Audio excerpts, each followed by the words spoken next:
क्रमांक संख्या 16 बरही विधानसभा क्षेत्र से श्री बिरजू पासवान निर्दलीय प्रत्याशी सेव छाप पर बटन दबाकर भारी मतों से विजय बनाए।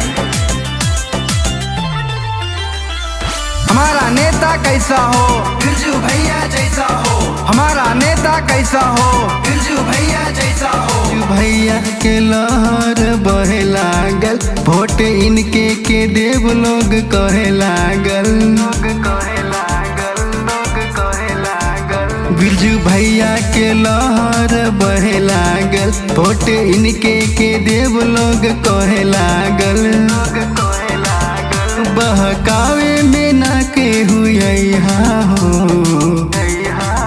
निर्दलीय तू इनके जीतैया, विधायक बिरजू भैया के बनैया हो। सेव छाप पर बटन दबा के तू इनके विजय बनैया हो। ऐसा विधायक चुनो जो हर मंच पर जाकर बोल सके। ऐसा विधायक चुनो जो हर मंच पर जाकर बोल सके, बेईमानों के राज को जनता में जाकर खोल सके। इनके जैसा नेता भैया मिले ना कोई, चारों ओरी हवा खाली विकास के होई।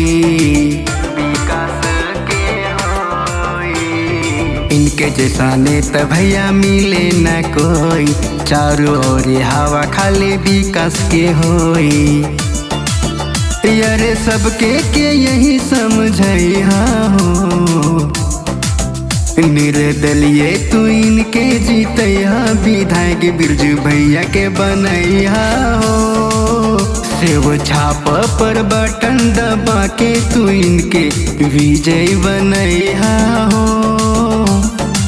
स्वभाव अपना विकासशील है, समय के साथ सोच गतिशील है। हर गरीब के आवाज के लिए आप सभी से वोट की अपील है।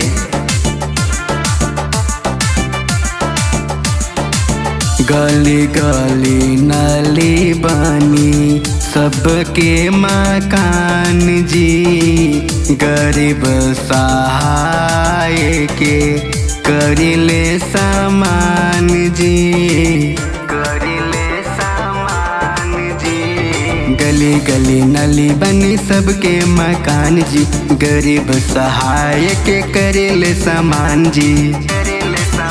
सेव छाप के चिन्ह ना भूलैया हो, निर्दलीय तू इनके जीतैया, विधायक बिरजू भैया के बनैया हो। सेव छाप पर बटन दबा के तू इनके विजय बनैया हो।